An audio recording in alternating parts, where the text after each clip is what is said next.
नमस्कार दोस्तों। आज हम एक बहुत ही खास और ज़रूरी किताब डिटॉक्स योर थॉट्स पर बात करने वाले हैं।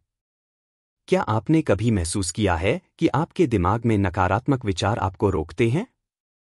क्या कभी तनाव, चिंता या बेचैनी ने आपके दिन को खराब किया है? अगर आप अपने मन को साफ करना चाहते हैं, नकारात्मक विचारों से छुटकारा पाना चाहते हैं और मानसिक तनाव से मुक्त होकर खुशहाल जीवन जीना चाहते हैं, अगर हाँ, तो यह वीडियो आपके लिए है। इस वीडियो में आप सीखेंगे नकारात्मक सोच को पहचानने के तरीके, माइंडफुलनेस और सजगता से मानसिक शांति पाने के उपाय, आत्मदया और सकारात्मक मानसिकता कैसे बनाएं, दैनिक जीवन में मानसिक डिटॉक्स को शामिल करने के व्यावहारिक कदम। वीडियो को पूरा देखें और अपने अनुभव कमेंट में जरूर साझा करें। अगर आपको यह वीडियो पसंद आए तो लाइक करें, शेयर करें और चैनल को सब्सक्राइब करना न भूलें ताकि आपको ऐसे और वीडियो मिलते रहें। परिचय, इंट्रोडक्शन। पुस्तक detox your thoughts, free your mind from negativity and thrive emotionally. अपने विचारों को डिटॉक्स करें, अपने मन को नकारात्मकता से मुक्त करें और भावनात्मक रूप से समृद्ध हों। हम सभी के मन में कभी न कभी नकारात्मक विचार आते हैं।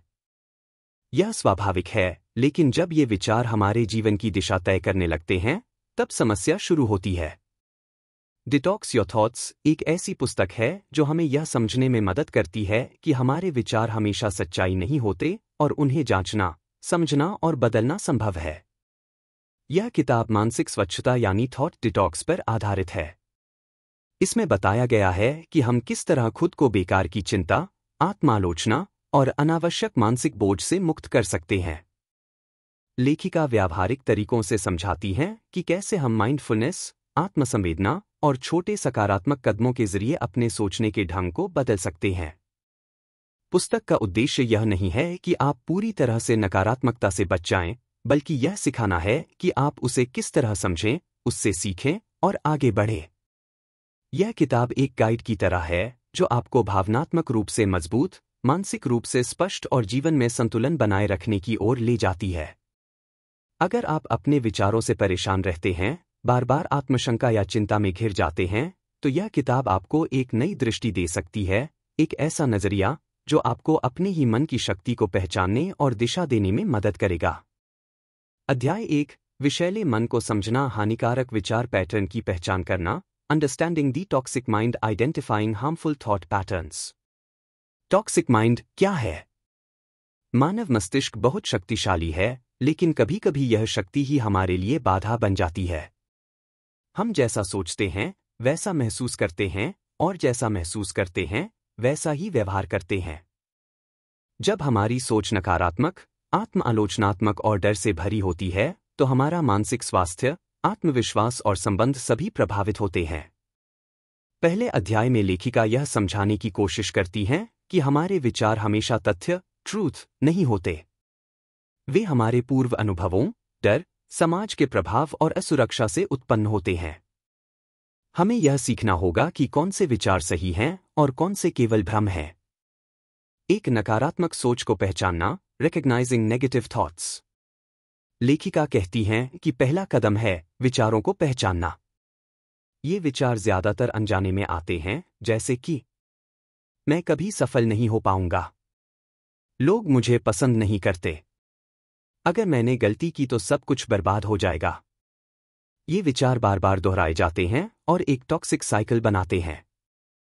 अगर हम इन्हें पहचानना नहीं सीखते, तो वे हमारी आदत बन जाते हैं।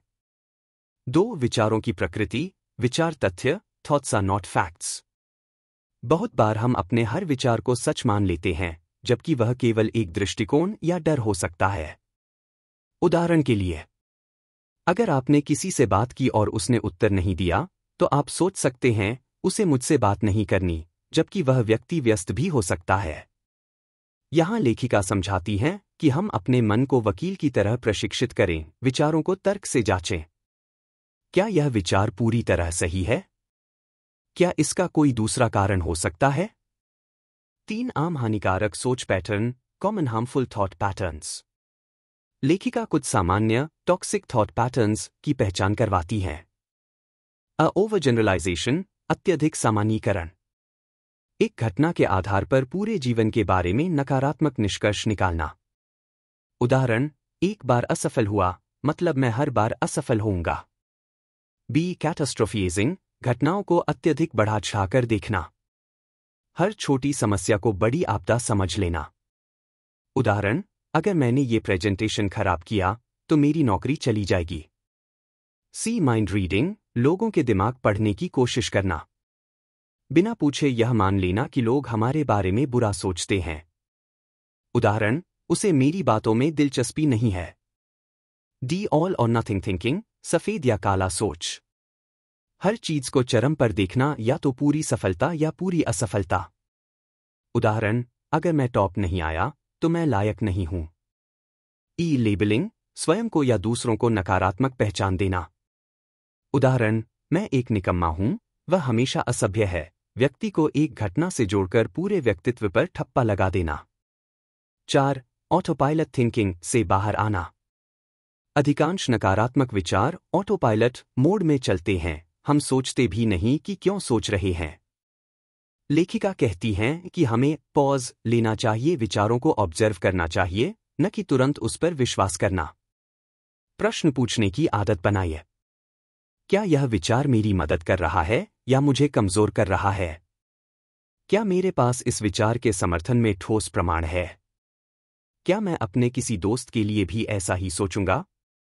5. आत्मजागरूकता और नोट्स रखना, अवेयरनेस एंड जर्नलिंग। इस अध्याय में सलाह दी गई है कि आप दिन भर में आने वाले नकारात्मक विचारों को लिखें, जैसे एक थॉट जर्नल। उदाहरण, स्थिति विचार भावना सच्चाई की जांच नया दृष्टिकोण। मीटिंग में गलती सब मुझे बेवकूफ समझेंगे, शर्म डर क्या सबने यही सोचा? नहीं, गलती इंसान से होती है, मैं सीख रहा हूं। इससे हमें यह समझने में मदद मिलती है कि कौन से विचार नियमित रूप से दोहराए जाते हैं और उनमें कितनी सच्चाई है। 6. नकारात्मकता के पीछे का उद्देश्य समझना। लेखिका यह भी कहती हैं कि हर नकारात्मक विचार बुरा नहीं होता, कई बार यह डर से पैदा होता है और हमें खतरे से बचाने की कोशिश करता है। उदाहरण, मैं यह इंटरव्यू न दूं, कहीं मैं फेल न हो जाऊं। लेकिन यही डर अगर आगे बढ़ने से रोके तो यह विकास में रुकावट बन जाता है। सारांश, हमारे विचार हमारी पहचान नहीं हैं और न ही वे हमेशा सच्चाई पर आधारित होते हैं। कुछ विशिष्ट प्रकार की सोच जैसे अतिविचार, आत्मालोचना और आशंका मानसिक जहर, टॉक्सिक थिंकिंग बनकर उभरते हैं। हमें अपने विचारों को पहचानना, जांचना और विकल्प खोजना सीखना चाहिए। आत्मजागरूकता और माइंडफुल अभ्यास से हम धीरे धीरे स्वस्थ सोच की ओर बढ़ सकते हैं। अध्याय 2, संज्ञानात्मक दूरी, खुद को नकारात्मक विचारों से अलग करना, cognitive distancing, separating yourself from negative thoughts. आपके विचार आपकी पहचान नहीं है। अर्थात आप जो सोचते हैं वही आप नहीं हैं। यह समझना और इसे व्यवहार में लाना ही कॉग्निटिव डिस्टेंसिंग की प्रक्रिया है। जब हम किसी नकारात्मक सोच में उलझ जाते हैं, जैसे मैं कभी अच्छा नहीं कर सकता, मुझे लोग पसंद नहीं करते, तो हम अनजाने में उस सोच को अपनी सच्चाई मान लेते हैं।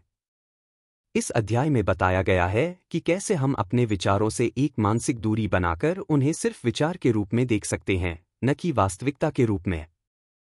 1. कॉग्निटिव डिस्टेंसिंग क्या है? What is cognitive distancing? अपने विचारों और अपनी पहचान के बीच एक स्पष्ट अंतर बनाना। इस तकनीक में हम विचारों को देखते हैं पर उनसे जुड़ते नहीं हैं। उदाहरण, अगर मन में आया मैं नाकाम हूं, तो आप कह सकते हैं, मेरे मन में यह विचार आया है कि मैं नाकाम हूं। यह बदलाव छोटा लग सकता है, पर इसका असर बहुत गहरा होता है। आप सोच से जुड़ने की बजाय उसे पर्यवेक्षक, ऑब्जर्वर की दृष्टि से देखते हैं। 2. विचारों से दूरी क्यों जरूरी है? नकारात्मक विचारों में फंसे रहना एक तरह की मानसिक जेल है। जब हम बार बार वही सोचते हैं, मैं कमजोर हूं, मैं किसी लायक नहीं हूं, सब मुझसे बेहतर है, तो ये विचार हमारी भावनाओं, निर्णयों और आत्मछवि पर सीधा असर डालते हैं। कॉग्निटिव डिस्टेंसिंग से हम यह समझने लगते हैं कि विचार सिर्फ मानसिक घटनाएं हैं, न कि ठोस सच्चाई। 3. विचार वास्तविकता, थॉट रियलिटी। अध्याय में एक शक्तिशाली बिंदु यह है, हर विचार को सच मान लेना खतरनाक है। उदाहरण, किसी ने आपको जवाब नहीं दिया और आपने सोच लिया वो मुझसे नफरत करता है। पर सच्चाई यह हो सकती है वह व्यस्त था या उसने देखा ही नहीं। सोच और सच्चाई के बीच अंतर करना मानसिक स्वतंत्रता की कुंजी है। 4. अभ्यास, मैं सोच रहा हूं कि the I am having the thought that technique. जब भी कोई नकारात्मक विचार आए तो उसे इस तरीके से दोहराएं। मैं सोच रहा हूं कि मैं असफल हूं। मेरे मन में यह विचार आया है कि लोग मुझे नापसंद करते हैं। इस छोटे बदलाव से आप उस विचार से अलग हो जाते हैं। आप खुद को सोचने वाला व्यक्ति मानने लगते हैं, न कि उस विचार का गुलाम। 5. विचारों को दृश्य रूप में देखना, विजुअलाइजिंग थॉट्स। अध्याय में यह सुझाव दिया गया है कि आप अपने विचारों की कल्पना किसी बहती नदी, बादलों या स्क्रीन पर चलते टेक्स्ट की तरह करें। उदाहरण, नकारात्मक विचार को कल्पना करें कि वह एक पत्ते पर है जो नदी में बह रहा है। इससे आपको लगेगा कि यह विचार स्थायी नहीं है या आया है और चला जाएगा। 6. अपने विचारों से बहस नहीं, दूरी बनाओ। जब हम नकारात्मक विचारों से लड़ते हैं या बहस करते हैं तो वे और मजबूत हो जाते हैं। कॉग्निटिव डिस्टेंसिंग का मूल उद्देश्य है उन्हें बस आने और जाने देना। सोचिए कि विचार एक ट्रेन है। हर ट्रेन पर चढ़ना जरूरी नहीं। आप स्टेशन पर खड़े होकर उन्हें गुजरते हुए देख सकते हैं। 7. माइंडफुलनेस और अवलोकन की शक्ति, पावर ऑफ माइंडफुल ऑब्जर्वेशन। इस अध्याय में माइंडफुलनेस, सजगता की भूमिका भी महत्वपूर्ण मानी गई है। जब आप अपने विचारों को शांत होकर बिना प्रतिक्रिया दिए देखते हैं तो आप अपने वास्तविक स्वभाव से जुड़ते हैं। विचार बदलते रहते हैं। भावना आती जाती रहती है। मैं कौन हूं? इसका उत्तर आपके विचारों से परे है। 8. अभ्यास, थॉट लॉग बनाना। इस अध्याय में यह सुझाव दिया गया है कि आप एक डायरी में अपने नकारात्मक विचार इस तरह नोट करें। घटना, विचार, मैं सोच रहा हूं कि के रूप में पुनर्लेखन, प्रतिक्रिया। बॉस ने टोक दिया, मैं अयोग्य हूं, मैं सोच रहा हूं कि मैं अयोग्य हूं। यह एक क्षणिक विचार है, जरूरी नहीं सच हो। इस अभ्यास से आप अपने सोचने की प्रक्रिया को बाहरी नजरिए से देखना सीखते हैं। 9. छोटे छोटे अभ्यासों से बदलाव संभव है। अध्याय में यह भी कहा गया है कि यह बदलाव रातों रात नहीं होता। लेकिन छोटे अभ्यास जैसे मैं सोच रहा हूं कि वाक्य प्रयोग करना, माइंडफुलनेस, ध्यान, विचारों को कल्पना में दृश्य रूप देना, ये सभी मिलकर आपके दिमाग की आदतें बदल सकते हैं। सारांश, कॉग्निटिव डिस्टेंसिंग यानी विचारों से दूरी मानसिक स्वतंत्रता की दिशा में पहला कदम है। यह समझना जरूरी है कि हर विचार जरूरी नहीं कि सच्चा हो। विचारों को सोचने वाले व्यक्ति के रूप में देखना, न कि सच्चाई के रूप में मान लेना, यही स्वस्थ मानसिकता की नींव है। विचारों को बहते हुए देखना, माइंडफुल रहना और प्रतिक्रिया देने से पहले उन्हें समझना, यह अभ्यास हमारे जीवन में स्थिरता, स्पष्टता और आत्मस्वीकृति लाता है। अध्याय 3, भावनात्मक विनियमन, अपनी भावनाओं को प्रबंधित करना और संतुलित करना, emotional regulation, managing and balancing your feelings. यह अध्याय सिखाता है कि हमारे भावनात्मक अनुभवों को दबाना नहीं, बल्कि स्वस्थ तरीके से समझना और संतुलित करना ही मानसिक शांति और जीवन की गुणवत्ता को बढ़ाता है। इसे ही इमोशनल रेगुलेशन कहते हैं, यानी भावनाओं को प्रबंधित करना और संतुलन में रखना। 1. भावनाएं क्या होती हैं और क्यों जरूरी हैं? भावनाएं, इमोशंस, हमारी मानसिक जीपीएस की तरह होती हैं। ये हमें बताते हैं कि कुछ हमारे अंदर या हमारे बाहर ऐसा हो रहा है जिस पर ध्यान देना जरूरी है। उदाहरण, डर खतरे से सावधान करता है। गुस्सा बताता है कि हमारी सीमाएं लांघी गई हैं। उदासी हमें अंदर की ओर देखने के लिए प्रेरित करती है। गलतफहमी, बहुत से लोग मानते हैं कि नकारात्मक भावनाएं बुरी हैं। लेकिन सच यह है कि हर भावना का उद्देश्य होता है। इमोशनल रेगुलेशन का मतलब है उन्हें दबाना नहीं, बल्कि स्वीकार करना और संतुलन में रखना। 2. भावनाओं को समझने के 3 स्तर। इस अध्याय में भावनाओं को 3 स्तरों पर देखने की सलाह दी गई है। 1. पहचानना, आइडेंटिफिकेशन। आपको महसूस हो रहा है, लेकिन क्या महसूस हो रहा है? क्या आप दुखी हैं, थके हैं, अकेले हैं या शर्मिंदा हैं? 2. स्वीकार करना, एक्सेप्टेंस। भावना को नाम देने के बाद उसे यह कहकर अपनाएं, हाँ, मैं गुस्से में हूं, या अभी मैं बहुत निराश महसूस कर रहा हूं। 3. उत्तरदायी बनना, रिस्पॉन्डिंग वर्सेस रिएक्टिंग। प्रतिक्रिया देना और प्रतिक्रिया करना अलग बातें हैं। सोचना चाहिए, इस भावना को समझकर मैं क्या कर सकता हूं, बजाय इसके मैं तुरंत कुछ करूं जिससे भावना कम हो जाए। 3. भावनाओं से बचने के नुकसान। भावनाओं को अनदेखा करने, दबाने या पलटने से तनाव बढ़ता है, शरीर पर असर पड़ता है, नींद, भूख, ऊर्जा, नकारात्मक सोच का चक्र और तेज हो जाता है। रिश्तों में दूरी आने लगती है। उदाहरण: कोई इंसान बार बार गुस्से को दबाता है ताकि शांत दिखे। धीरे धीरे वह अंदर से जलने लगता है और एक दिन छोटी बात पर फट पड़ता है। 4. भावनाओं को संतुलित करने के 4 उपाय। Uh name it to tame it. नाम लेकर भावना को हल्का करें।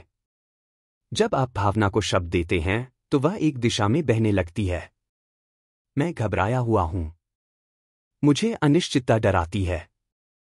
इतना कह देना भी राहत देता है। बी डीप ब्रीदिंग और ग्राउंडिंग टेक्निक्स। गहरी सांसें लें, 4 सेकंड में सांस लें, 4 सेकंड रोकें, 4 सेकंड में छोड़ें। 5 चीजें देखें, 4 चीजें छुएं, 3 आवाजें सुनें। ये तकनीक आपको वर्तमान में लाती है। सी इमोशन जर्नलिंग, भावना लेखन। रोज रात को 5 मिनट लिखें, आज मैंने क्या महसूस किया, क्यों। आप खुद की भावनात्मक भाषा विकसित करेंगे। डी सेल्फ कंपैशन, खुद के प्रति करुणा। खुद से बात करें जैसे किसी प्यारे दोस्त से करते हैं। मेरे लिए यह समय मुश्किल है और यह ठीक है। 5. भावना डेटा पर दिशा नहीं। भावनाएं हमें जानकारी देती हैं पर हमेशा दिशा नहीं। उदाहरण: मुझे बुरा लग रहा है, इसका मतलब यह नहीं कि मैं गलत हूं। या मुझे डर लग रहा है, लेकिन इसका मतलब यह नहीं कि मुझे पीछे हटना है। यह दृष्टिकोण मानसिक शक्ति को बढ़ाता है। 6. शरीर और भावनाओं का संबंध। भावनाएं सिर्फ मन में नहीं, शरीर में भी होती हैं। गुस्सा, माथा गर्म, दिल तेज। चिंता, पेट में मरोड़। उदासी, कंधे झुके हुए। शरीर को पढ़ना सीखें। जब शरीर की भाषा समझ में आती है तो भावना को समय पर पहचानना और प्रबंधित करना आसान होता है। 7. स्वीकृति और प्रतिबिंब, रिफ्लेक्शन। हर रात या हर सप्ताह ये प्रश्न पूछिए। 1. मैंने आज क्या महसूस किया? 2. क्या मैंने उस भावना को पूरी तरह स्वीकार किया या दबाया? 3. मैंने उस भावना से कैसे प्रतिक्रिया दी? 4. क्या अगली बार मैं इसे बेहतर संभाल सकता हूं? यह आत्मनिरीक्षण आपको भावनात्मक रूप से मजबूत बनाता है। सारांश: भावनाएं हमें नुकसान नहीं पहुंचाती, हमारा उनसे बचना नुकसान पहुंचाता है। उन्हें पहचानना, नाम देना और समझदारी से जवाब देना, यही भावनात्मक संतुलन है। माइंडफुलनेस, ब्रीदिंग, जर्नलिंग और सेल्फ कंपैशन ये उपकरण आपके भावनात्मक जीवन को स्थिर और मजबूत बनाते हैं। इमोशनल रेगुलेशन एक अभ्यास है, आदत है, इसे रोज थोड़ा थोड़ा करके अपनाना पड़ता है। अध्याय 4, आत्मकरुणा की शक्ति, स्वयं के प्रति दयालु होना। The power of self compassion, being kind to yourself. अपने आप से उसी तरह व्यवहार करो जैसे किसी प्रिय मित्र से करते हो। सेल्फ कंपैशन यानी आत्मकरुणा का अर्थ है खुद को समझना, स्वीकार करना और मुश्किल समय में अपने लिए दया और प्रेम का भाव रखना। 1. सेल्फ कंपैशन क्या है? सेल्फ कंपैशन का अर्थ है अपने दोषों, गलतियों और दुखों को न्याय करने की बजाय करुणा के साथ स्वीकार करना। खुद से वैसा ही व्यवहार करना जैसा आप एक प्यारे दोस्त से करते हैं। ध्यान दें, यह आत्मदया, सेल्फ पिटी नहीं है। सेल्फ पिटी आपको पीड़ित महसूस कराता है, लेकिन सेल्फ कंपैशन आपको संवेदनशील और मजबूत बनाता है। 2. हम खुद से क्यों कठोर होते हैं? हमें सिखाया जाता है कि कड़ी मेहनत करो, गलतियां मत करो, हमेशा परफेक्ट बनो। जब हम ऐसा नहीं कर पाते तो हम खुद को दोषी ठहराते हैं, खुद से निराश हो जाते हैं। उदाहरण: अगर आप किसी टेस्ट में फेल हो जाएं, तो तुरंत खुद से कह बैठते हैं, मैं निकम्मा हूं, मेरे बस की बात नहीं, मुझे शर्म आनी चाहिए। जबकि यही बात अगर आपके दोस्त के साथ हो तो आप कहेंगे, कोई बात नहीं, अगली बार बेहतर होगा। तू इंसान है, गलती हो सकती है। सवाल है, अपने दोस्त से करुणा से बात कर सकते हो तो खुद से क्यों नहीं? 3. सेल्फ कंपैशन के 3 प्रमुख स्तंभ क्रिस्टिन नेफ के अनुसार: सेल्फ काइंडनेस, स्वयं के प्रति दयालुता, अपनी कमजोरियों पर गुस्सा होने की बजाय उन्हें अपनाना, खुद को यह कहने की अनुमति देना, मैं इंसान हूं और इंसानों से गलती होती है। बी कॉमन ह्यूमैनिटी, साझा मानवता की भावना, यह समझना कि दुख, गलती, असफलता हर किसी के जीवन में आती है। मैं अकेला नहीं हूं, दुनिया में लाखों लोग आज मेरे जैसे ही दर्द से गुजर रहे हैं। सी माइंडफुलनेस, सजगता बटा होशपूर्वक स्वीकृति, अपनी भावनाओं को बिना दबाए, बिना प्रतिक्रिया के बस देखना और स्वीकार करना, ना तो खुद को ज्यादा दोष देना, ना भावनाओं से बचना। 4. सेल्फ क्रिटिसिज्म से क्या नुकसान होता है? लगातार खुद को नीचा दिखाने से निराशा, तनाव और आत्मसंदेह बढ़ता है। इससे मानसिक स्वास्थ्य खराब होता है, एंजाइटी, डिप्रेशन और गिल्ट।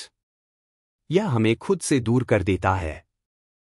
और सबसे बड़ा नुकसान, हम खुद को वह देने से चूक जाते हैं जिसकी हमें सबसे ज्यादा जरूरत होती है, समझ, प्रेम और माफी। 5. सेल्फ कंपैशन का अभ्यास कैसे करें? अब खुद से बातचीत, सेल्फ टॉक बदलें। खुद से कैसे बातें करते हो, उस पर ध्यान दो। मैं बेकार हूं, मैंने गलती की है, लेकिन इसका मतलब यह नहीं कि मैं बेकार हूं।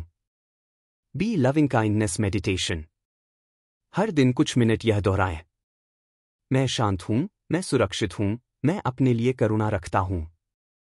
फिर किसी प्रिय व्यक्ति के लिए कहें, फिर किसी अजनबी के लिए और फिर दुश्मन के लिए भी। सी सेल्फ कंपैशन लेटर, अपने आप को एक पत्र लिखें मानो आप अपने सबसे अच्छे दोस्त को हिम्मत दे रहे हो। इस पत्र में अपनी गलती या दर्द को स्वीकार करें, समझदारी और करुणा दिखाएं, आगे बढ़ने की सलाह दें। डी रिफ्लेक्टिव जर्नलिंग क्वेश्चंस, हर दिन इन प्रश्नों के उत्तर लिखें। 1. आज मैं खुद के प्रति कठोर कब रहा? 2. क्या मैं अपनी गलती को समझ सकता हूं? 3. अगर मेरा कोई दोस्त ऐसा करे तो मैं क्या कहता? 4. क्या मैं खुद से वैसे ही बात कर सकता हूं? 6. सेल्फ कंपैशन का प्रभाव, मानसिक स्पष्टता, क्लैरिटी और शांति मिलती है। आत्मविश्वास और भावनात्मक लचीलापन बढ़ता है। रिश्तों में भी प्रेम और समझ बढ़ती है, क्योंकि आप अंदर से शांत होते हैं। आप असफलताओं से जल्दी उबर पाते हैं और फिर से प्रयास करने की हिम्मत रखते हैं। सारांश: आत्मकरुणा का अर्थ है खुद को दोष देने की बजाय समझना और दया दिखाना। हम जितना अपने लिए दयालु होंगे, उतना ही मजबूत और मानसिक रूप से स्वस्थ रहेंगे। सेल्फ कंपैशन कोई कमजोरी नहीं, बल्कि सबसे बड़ी ताकत है। यह अभ्यास से आता है, हर दिन छोटे छोटे कदमों से इसे अपनाना शुरू करें। अध्याय 5: सकारात्मक मानसिकता का निर्माण, नकारात्मकता को आशावाद से बदलना। Building a positive mindset, replacing negativity with optimism. नकारात्मक सोच को पहचानकर उसे सकारात्मक सोच में बदलना। यह अध्याय बताता है कि सकारात्मक सोच कोई जन्मजात गुण नहीं, बल्कि एक अभ्यास है जिसे हम विकसित कर सकते हैं। 1. पॉजिटिव माइंडसेट का मतलब क्या होता है? सकारात्मक सोच का मतलब यह नहीं कि आप हर समय खुश रहें या सब कुछ अच्छा ही देखें, बल्कि इसका मतलब है वास्तविकता को स्वीकारते हुए उसमें उम्मीद, समाधान और आगे बढ़ने की शक्ति ढूंढना। यह समझना कि मुसीबतें स्थायी नहीं होती, कठिनाइयों में भी अवसरों की तलाश करना। उदाहरण, अगर आप किसी इंटरव्यू में फेल हो गए, नकारात्मक सोच कहेगी, मैं कभी सफल नहीं हो सकता। सकारात्मक सोच कहेगी, इस बार नहीं हुआ, पर अगली बार बेहतर करूंगा। 2. नकारात्मक सोच की आदत कैसे बनती है? बचपन के अनुभव, समाज, आलोचना और असफलताएं हमें धीरे धीरे नकारात्मक सोच की ओर ले जाती हैं। मस्तिष्क में एक न्यूरल पैटर्न बन जाता है जो हर स्थिति में खराबी ढूंढता है। यह सेल्फ फुलफिलिंग प्रोफेसी बन जाती है, जैसा सोचते हैं वैसा अनुभव करते हैं। जैसे, अगर आप सोचते हैं मुझे कोई पसंद नहीं करता, तो आप दूसरों के व्यवहार में उसी बात की पुष्टि ढूंढते हैं। 3. सकारात्मक सोच के लाभ। तनाव और चिंता में कमी, बेहतर निर्णय लेने की क्षमता, संबंधों में सुधार, आत्मविश्वास और प्रेरणा में वृद्धि, मानसिक और शारीरिक स्वास्थ्य में सुधार। 4. सकारात्मक सोच को विकसित करने के व्यावहारिक तरीके। नकारात्मक विचारों की पहचान करें। पहले अपने दिमाग में चल रहे ऑटोमेटिक नेगेटिव थॉट्स एंड्स को पहचानें। उदाहरण, मैं कभी सफल नहीं हो सकता, लोग मुझे जज करते हैं, मेरे पास कोई खास बात नहीं है। इन वाक्यों को रोजमर्रा में लिखिए और फिर उनका पुनर्मूल्यांकन करें। बी पॉजिटिव रिफ्रेमिंग, पुनरावृत्ति करना। हर नकारात्मक विचार को एक नए नजरिए से देखें। मैंने गलती की, मैं बेवकूफ हूं। गलती इंसान से होती है, मैंने इससे कुछ सीखा है। मैं सबके जैसा क्यों नहीं हूं? मेरी अनोखियता ही मेरी ताकत है। सी ग्रैटिट्यूड प्रैक्टिस, कृतज्ञता का अभ्यास। हर दिन 3 चीजें लिखिए जिनके लिए आप आभारी हैं, चाहे वो कितनी भी छोटी क्यों न हो। जैसे, आज चाय बहुत अच्छी बनी, एक दोस्त ने हंसाया, मैंने अपने लिए 10 मिनट का समय निकाला। ग्रैटिट्यूड आपके दिमाग की नेगेटिव लूप को तोड़ता है और पॉजिटिव न्यूटन नेटवर्क को सक्रिय करता है। डी विजुअलाइजेशन टेक्निक, सकारात्मक कल्पना। हर दिन कुछ मिनट आंखें बंद कर अपने आप को सफल, शांत और प्रसन्न अवस्था में देखें। यह मस्तिष्क में उसी तरह के न्यूरल कनेक्शन बनाता है जैसे वास्तविक अनुभव से बनते हैं। ई अफर्मेशंस, सकारात्मक कथन। रोज खुद से कहें, मैं योग्य हूं, मैं बदलाव लाने में सक्षम हूं, हर दिन मैं और बेहतर हो रहा हूं। धीरे धीरे यह बातें आपके अवचेतन मन में बैठने लगती हैं और विश्वास में बदल जाती हैं। एफ पॉजिटिव एनवायरनमेंट बनाएं। नकारात्मक लोगों और मीडिया से दूरी बनाएं। प्रेरणादायक किताबें पढ़ें, पॉजिटिव पॉडकास्ट सुनें। उन लोगों के साथ समय बिताएं जो आपको अपलिफ्ट करते हैं। 5. सस्टेनेबल ऑप्टिमिज्म, स्थायी सकारात्मकता कैसे पाएं? सकारात्मक सोच एक बार की घटना नहीं, बल्कि एक दिनचर्या है। हर दिन छोटे छोटे अभ्यासों से यह स्थायी रूप लेती है। सकारात्मकता का मतलब है हर परिस्थिति में चमक देखने की आदत डालना, चाहे बाहर अंधेरा ही क्यों न हो। सारांश, सकारात्मक सोच मस्तिष्क की आदत होती है जिसे आप बना सकते हैं। नकारात्मक विचारों को पहचानकर उन्हें चुनौती देना और पुनर्गठन करना जरूरी है। कृतज्ञता, कल्पना, सकारात्मक वाक्य और प्रेरणादायक माहौल आपको इस राह पर टिकाए रखता है। आशावाद आपको दर्द में भी समाधान दिखाता है और आत्मविश्वास बढ़ाता है। अध्याय 6, सामाजिक संबंध और मानसिक विषरण पर उनका प्रभाव। Social connections and there impact on mental detoxification. यह अध्याय हमें यह समझाता है कि हमारे आसपास के लोग, हमारे दोस्त, परिवार, सहकर्मी और सोशल सर्कल हमारे मानसिक स्वास्थ्य और नकारात्मक सोच को कैसे प्रभावित करते हैं। जैसे भोजन हमारे शरीर को पोषण देता है, वैसे ही रिश्ते हमारे मन को पोषण या विष देते हैं। 1. सामाजिक संबंध और मानसिक स्थिति का गहरा संबंध। हमारे मस्तिष्क की संरचना ही सामाजिक संपर्क के लिए बनी है। जब हम दूसरों से सकारात्मक संबंध बनाते हैं, तो मस्तिष्क में ऑक्सीटोसिन और सेरोटोनिन जैसे हार्मोन रिलीज होते हैं, जो तनाव घटाते हैं और आंतरिक शांति बढ़ाते हैं। जब हम नकारात्मक या विषैले रिश्तों में होते हैं, तो शरीर में कोर्टिसोल, तनाव हार्मोन, बढ़ता है, जो मानसिक विष फैलाता है। 2. टॉक्सिक रिलेशनशिप्स की पहचान कैसे करें? कुछ संकेत जो बताते हैं कि कोई रिश्ता मानसिक विष फैला रहा है। लगातार आलोचना और नीचा दिखाना, दूसरों की खुशी में जलन, आपकी भावनाओं को नकारना या मजाक बनाना, हर बातचीत के बाद थकावट या दुख महसूस होना, संवाद के बजाय नियंत्रण या डर। याद रखें, टॉक्सिक कनेक्शंस आपको डर, असुरक्षा और आत्मसंदेह में डुबोते हैं। 3. पॉजिटिव सोशल कनेक्शंस के मानसिक लाभ। आपको स्वीकार किया जाता है जैसे आप हैं। समर्थन और सुरक्षा की भावना, प्रेरणा और आत्मविश्वास में वृद्धि, समस्याओं के समय में मदद, भावनात्मक स्थिरता और उत्साह। अच्छे रिश्ते मानसिक डिटॉक्स के लिए ऑक्सीजन की तरह होते हैं। 4. व्यावहारिक उपाय रिश्तों से मानसिक डिटॉक्स कैसे करें? सोशल ऑडिट करें। अपने सोशल सर्कल की लिस्ट बनाएं। हर व्यक्ति के नाम के सामने लिखिए, क्या मैं इस व्यक्ति से मिलकर हल्का महसूस करता हूं या भारी? क्या मैं खुद को खुलकर व्यक्त कर पाता हूं? क्या यह रिश्ता मुझे नकारात्मकता देता है या प्रेरणा? जो लोग मेंटल टॉक्सिन्स बन चुके हैं, उनसे सीमाएं बनाइए। बाउंड्रीज सेट करना सीखें। न कहना सीखिए। अपनी ऊर्जा को बचाना स्वार्थ नहीं, आत्मसंरक्षण है। हर किसी को प्लीजिंग करना जरूरी नहीं है। उदाहरण, अगर कोई बार बार आपकी बात काटता है या नीचा दिखाता है तो शांति से कहें, मुझे लगता है हम इस बारे में दूसरे तरीके से बात कर सकते हैं।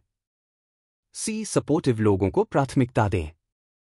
ऐसे लोग जो आपको अपलिफ्ट करें, प्रेरित करें या सिर्फ सुनने का समय रखें, उन्हें अपनी जिंदगी में संपत्ति मानिए। उदाहरण, पुराने दोस्तों से जुड़िए। ऐसे समुदाय में शामिल हों जहां लोग ग्रोथ माइंडसेट में हों, जैसे मेडिटेशन ग्रुप, लर्निंग क्लब आदि। Quality quantity. आपको 100 दोस्तों की भीड़ नहीं चाहिए। 1 या 2 ऐसे लोग जो वास्तव में आपको समझें और साथ दें, काफी है। कम्युनिकेशन सुधारें। सकारात्मक संबंधों के लिए संप्रेषण, कम्युनिकेशन की कला जरूरी है। खुलकर और ईमानदारी से बात करें। दूसरों की बात को ध्यान से सुनें। जजमेंट के बजाय समझने की कोशिश करें। 5. मेंटरशिप और इमोशनल एंकर्स का महत्व।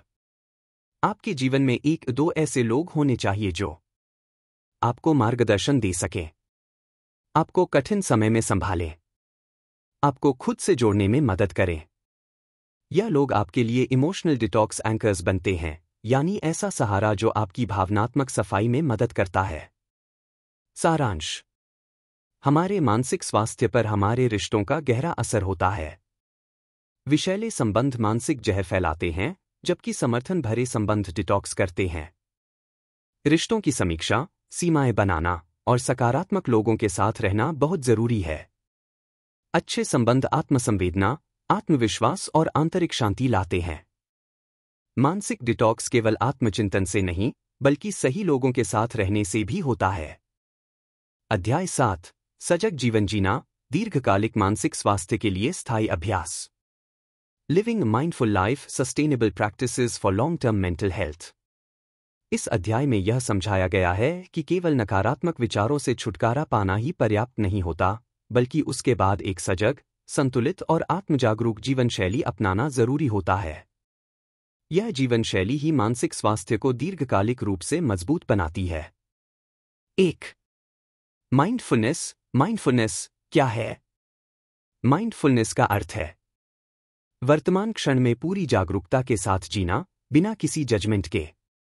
न तो अतीत की गलती में उलझना, न ही भविष्य की चिंता में डूब जाना, बल्कि जो अभी हो रहा है उस पर ध्यान देना। उदाहरण, चाय पीते समय सिर्फ चाय का स्वाद और तापमान महसूस करना। चलने के समय सिर्फ पैरों की गति और हवा को महसूस करना। 2. माइंडफुल जीवन के लाभ। तनाव में कमी, भावनाओं पर नियंत्रण, विचारों की स्पष्टता, निर्णय लेने की क्षमता में सुधार, नींद बेहतर होती है, आत्मजागरूकता और आत्मसंवेदना बढ़ती है। 3. माइंडफुलनेस को जीवन में उतारने के व्यावहारिक तरीके। अ माइंडफुल ब्रीदिंग, सजग श्वास ध्यान। दिन में 5 मिनट आंखें बंद कर केवल अपनी सांस पर ध्यान दें। जब भी ध्यान भटके, खुद को धीरे से वापस लाए। यह अभ्यास दिमाग को तुरंत शांत करता है। बी माइंडफुल ईटिंग, सजग भोजन। खाते समय मोबाइल या टीवी से दूर रहें। हर निवाले को महसूस करें, उसका स्वाद, गंध, तापमान। इससे खाना धीरे धीरे पचता है और मन भी शांत होता है। सी डिजिटल डिटॉक्स टाइम। हर दिन कुछ समय बिना मोबाइल या स्क्रीन के बिताएं। इस समय अपने भीतर झांकने का प्रयास करें। यह ब्रेन को ओवर स्टिम्युलेशन से बचाता है। डी जर्नलिंग और आत्मप्रेक्षण। दिन के अंत में 5-10 मिनट निकालें और लिखें। आज क्या अच्छा लगा? किस बात ने मुझे बेचैन किया? मैंने खुद के लिए क्या किया? यह आदत धीरे धीरे आपकी सोच के पैटर्न को साफ करने में मदद करती है। ई नियमित ध्यान या मेडिटेशन। दिन में 10 से 15 मिनट ध्यान, मेडिटेशन करें। यह मानसिक सफाई और विचारों की स्पष्टता में मदद करता है। शुरुआत में गाइडेड मेडिटेशन का सहारा ले सकते हैं। 4. संतुलन और समय का सही प्रबंधन, वर्क लाइफ बैलेंस। माइंडफुलनेस का मतलब केवल ध्यान नहीं है, बल्कि अपने समय और ऊर्जा को संतुलित ढंग से खर्च करना भी है। समय का सही वितरण करें। काम, परिवार, विश्राम, खुद के लिए समय। जब आप हर क्षेत्र को पर्याप्त महत्व देते हैं, तभी मानसिक संतुलन बनता है। 5. माइंडफुल संवाद, माइंडफुल कम्युनिकेशन। प्रतिक्रिया देने से पहले ध्यान से सुनना। सामने वाले की बात को जजमेंट के बिना समझना। जवाब सोच समझकर देना। इससे रिश्तों में गहराई और सम्मान बढ़ता है। 6. कंसिस्टेंसी इज द की, निरंतरता ही सफलता है। माइंडफुलनेस एक लाइफस्टाइल है, कोई एक बार की क्रिया नहीं। धीरे धीरे इसे रोजमर्रा की जिंदगी में शामिल करें। शुरुआत में छोटा करें, लेकिन रोज करें, यही बदलाव लाता है। सारांश। माइंडफुलनेस मानसिक शांति और दीर्घकालिक मानसिक स्वास्थ्य के लिए सबसे जरूरी अभ्यास है। सजग जीवन का अर्थ है वर्तमान में जीना, अपने विचारों और भावनाओं को पहचानना। माइंडफुल ब्रीदिंग, ध्यान, जर्नलिंग, डिजिटल डिटॉक्स और समय संतुलन जैसे अभ्यासों से दिमाग साफ और संतुलित रहता है। माइंडफुलनेस आपको प्रतिक्रिया की बजाय समझदारी से जवाब देना सिखाता है। इस अभ्यास को आदत में बदलना मानसिक डिटॉक्स को स्थायी बनाता है। अध्याय 8, आगे बढ़ना, मानसिक विषरण को दैनिक जीवन में शामिल करना। Moving forward, integrating mental detox into daily life. यह अंतिम अध्याय यह समझाने पर केंद्रित है कि कैसे मेंटल डिटॉक्स एक बार का प्रयास न होकर हमारी रोजमर्रा की जीवन शैली का हिस्सा बन जाए। यानी हम जो कुछ भी इस किताब में सीखे हैं, जैसे नकारात्मक सोच को पहचानना, माइंडफुलनेस, आत्मसंवेदना, भावनात्मक संतुलन, अब इन सभी को स्थायी अभ्यासों में कैसे बदलें, यही इस अध्याय की आत्मा है। 1. मानसिक डिटॉक्स को एक दैनिक आदत कैसे बनाएं?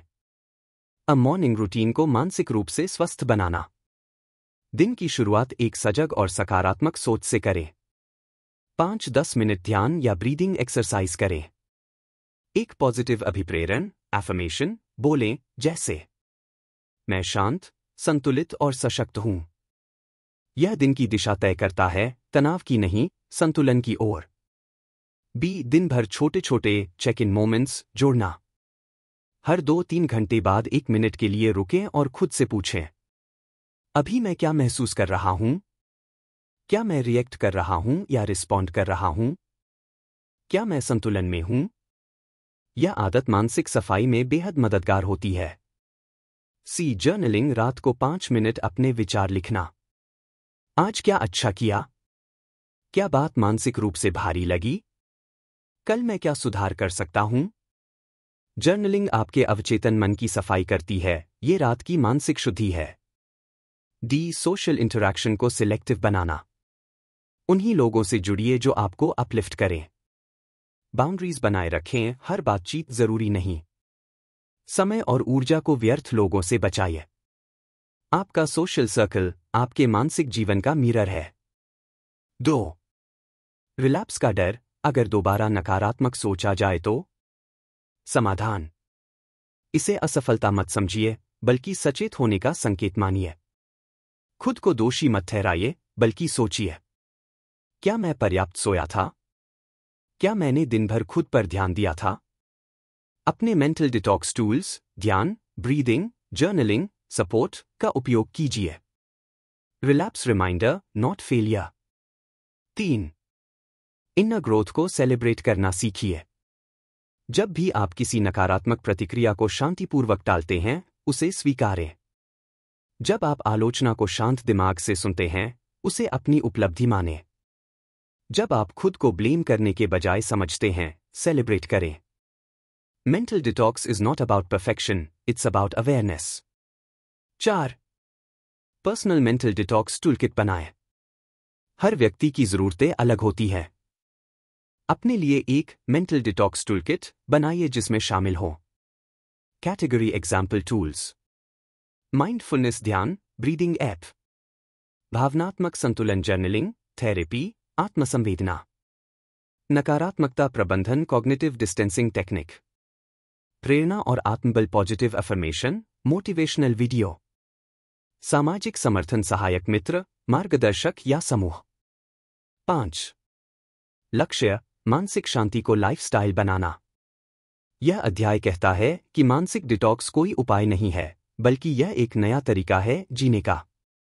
सजगता के साथ खाना, सोच समझकर बोलना, प्रतिक्रिया की जगह प्रतिक्रिया पर आत्मनिरीक्षण, हर दिन कुछ समय केवल खुद के लिए। सारांश: मानसिक डिटॉक्स को रोजमर्रा की दिनचर्या में समाहित करना जरूरी है। इसके लिए सुबह और रात की आदतें, माइंडफुल ब्रेक्स और जर्नलिंग जैसे छोटे अभ्यास प्रभावी हैं। नकारात्मक सोच का दोबारा आना सामान्य है, लेकिन सजग व्यक्ति उसे संभाल सकता है। अपने लिए एक पर्सनल डिटॉक्स टूलकिट बनाइए। मानसिक सफाई एक बार की प्रक्रिया नहीं, बल्कि जीवन जीने का तरीका बन जाए, यही इस अध्याय का लक्ष्य है। अंतिम निष्कर्ष, फाइनल कंक्लूजन।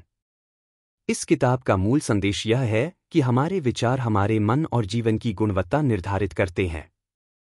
नकारात्मक और विषैले सोच के कारण हम मानसिक तनाव, चिंता और असंतोष के जाल में फंस जाते हैं। इस पुस्तक में बताई गई तकनीकें और उपाय हमें अपने मानसिक वातावरण को साफ करने, नकारात्मकता से दूर रहने और सकारात्मक, संतुलित मानसिक स्थिति को अपनाने में मदद करती है। मुख्य बातें: सबसे पहले, हमें अपने हानिकारक विचारों को पहचानना और उनसे दूरी बनाना सीखना होता है। भावनाओं को समझना और उन्हें नियंत्रित करना आवश्यक है, ताकि वे हमारे निर्णयों और जीवन को प्रभावित न करें। आत्मदया और आत्मस्वीकृति से हम खुद के प्रति सजग और दयालु बनते हैं। सकारात्मक सोच का निर्माण करके हम अपनी मानसिक शक्ति बढ़ा सकते हैं।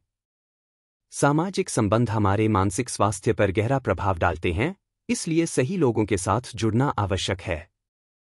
माइंडफुलनेस जैसे दैनिक अभ्यास से हम सजगता और मानसिक शांति पा सकते हैं। अंत में, यह मानसिक डिटॉक्स एक स्थायी जीवनशैली बननी चाहिए, न कि केवल एक अस्थायी प्रक्रिया। यह पुस्तक हमें यह समझाती है कि मानसिक शुद्धता और स्वास्थ्य केवल कुछ तकनीकों का अभ्यास करने से नहीं आती, बल्कि एक सजग, समझदार और दयालु दृष्टिकोण अपनाने से मिलती है। जब हम अपने विचारों और भावनाओं के प्रति जागरूक होते हैं, तब हम अपने जीवन को बेहतर, खुशहाल और अर्थपूर्ण बना सकते हैं। अंतिम संदेश: मन को साफ करना और सकारात्मकता अपनाना आपकी जिंदगी में सच्ची शक्ति और शांति लेकर आता है। यही मानसिक डिटॉक्स का असली उद्देश्य है।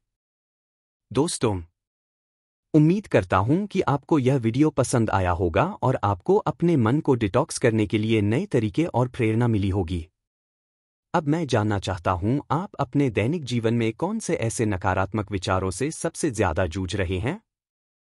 या आपने कभी माइंडफुलनेस या मानसिक डिटॉक्स के लिए कोई अभ्यास किया है? कृपया नीचे कमेंट में जरूर बताएं। अगर आपको यह वीडियो उपयोगी लगा हो तो इसे लाइक करें, अपने दोस्तों के साथ शेयर करें और ऐसे और ज्ञानवर्धक वीडियो पाने के लिए हमारे चैनल को सब्सक्राइब करना न भूलें। आपके सपोर्ट से ही हम आपके लिए और भी बढ़िया कंटेंट लाते रहेंगे। धन्यवाद और मिलते हैं अगले वीडियो में।